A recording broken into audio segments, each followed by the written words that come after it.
നിങ്ങൾക്ക് ഈ പ്രകൃതി, ഊഷ്മളത, പച്ചപ്പ്, ഹരിതാപം ഒക്കെ ഇഷ്ടമാണെങ്കിൽ, അതേപോലെ തന്നെ different type of food, I mean നമ്മുടെ സ്ഥലത്തിൽ മാത്രമല്ല വേറെ സ്ഥലത്തിലൊക്കെ ഫുഡ് ട്രൈ ചെയ്യാൻ ഇഷ്ടമുള്ള ആൾക്കാരൊക്കെ ആണെങ്കിൽ നിങ്ങൾക്ക് എന്തായി ഇഷ്ടപ്പെടുന്ന ഒരു മൂവി ഞാൻ സജസ്റ്റ് ചെയ്ത് തരാം.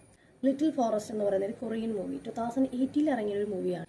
ഇതിൻ്റെ സ്റ്റോറി ലൈൻ വരുന്നത് നമ്മുടെ മെയിൻ ക്യാരക്ടറായിട്ടുള്ളൊരു പെൺകുട്ടിയാണ്. പുള്ളിക്കാരി ഈ ടൗണിലെ ഹെക്റ്റിക് ആയിട്ടുള്ള ലൈഫ് ഫെഡപ്പായിട്ട് തൻ്റെ കൺട്രി സൈഡിലേക്ക് തിരിച്ചു വരുവാണ്. ഇത് കൊറിയയാണ് മെയിനായിട്ട് കാണിക്കുന്നത്, കൊറിയൻ കൺട്രി സൈഡാണ് കാണിക്കുന്നത്. ഭയങ്കര രസമായിട്ടാണ് മൂവി എടുത്തു വെച്ചേക്കുന്നത്. കാരണം മൊത്തം ഒരു പ്രകൃതിയാണ് മെയിൻ. അതിലേക്ക് തിരിച്ചു വരുമ്പോൾ അവിടെ ഉണ്ടാകുന്നത് തൻ്റെ ഹെക്റ്റിക്കായിട്ടുള്ള ലൈഫ് പുള്ളിക്കാരി ഹീൽ ചെയ്യുന്നത് ഇവിടെ വന്നിട്ട് ഫുഡ് കുക്ക് ചെയ്തു, അതേപോലെ തന്നെ ഫീൽഡിൽ വർക്ക് ചെയ്ത്, പാഡി ഫീൽഡിൽ വർക്ക് ചെയ്ത്, അങ്ങനെ കുറേ രീതിയിൽ കുറച്ച് ഫ്രണ്ട്സൊക്കെ ഉണ്ട്, അവരൊക്കെ ആയിട്ട് എൻജോയ് ചെയ്ത് ഒരു അടിപൊളി ഫീൽ ഗുഡ് എന്ന് വെച്ച് കഴിഞ്ഞാൽ ഭയങ്കര രസമാണ്. ഈ മഴയത്തൊക്കെ ഇരുന്ന് കാണാൻ പറ്റിയൊരു അടിപൊളി മൂവിയാണ്. കുറേ ആൾക്കാർ കണ്ടു കാണും, പക്ഷെ ഞാൻ പറഞ്ഞില്ലേ ഇതിൻ്റെ അകത്ത് പ്രകൃതി മാത്രമല്ല ഫുഡും ഉണ്ടെന്ന്. ഇതിൻ്റെ അകത്ത് ഫുഡ് ഉണ്ടാക്കുന്ന കുറച്ച് സീനുണ്ട്. ഇതിൻ്റെ അകത്ത് മെയിനായിട്ട് വരുന്നത് നമ്മുടെ കുറേ സീസൺസ് ഉണ്ടല്ലോ, സ്പ്രിങ്, ഓട്ടം, അങ്ങനത്തെയൊക്കെ.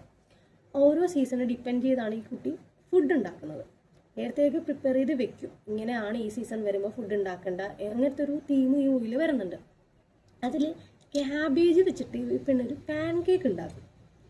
ഈവൻ ദോ ക്യാബേജ് നമ്മൾ തോരനെ വെക്കാറുള്ളെങ്കിലും ആയിട്ടൊന്നോ ഭയങ്കര രസമായിട്ടാണ് ചെയ്തേക്കുന്നത്. ആ ഫുഡ് ഉണ്ടാക്കുന്ന ആ പ്രോസസ്സില്ലേ, അത് കാണുമ്പോൾ നമുക്കിങ്ങനെ കുക്ക് ചെയ്യാനൊക്കെ തോന്നും. ഇഷ്ടമല്ലെങ്കിൽ പോലും, എനിക്കിപ്പോൾ ചെറുതായിട്ട് ഇഷ്ടമാണ്, പക്ഷെ എന്നാലും എനിക്ക് കുക്ക് ചെയ്യാനൊക്കെ തോന്നും. സോ ഞാൻ ഈ മൂവി കണ്ടത് ടെലഗ്രാമിലാണ്, ഐ തിങ്ക് സോ. ഞാൻ ഈ ലോക്ക്ഡൗൺ ടൈമിലാണ് ഇത് കണ്ടിരിക്കുന്നത്. ടെലഗ്രാമിൽ തപ്പിക്കഴിഞ്ഞാൽ ഈ മൂവി കിട്ടും.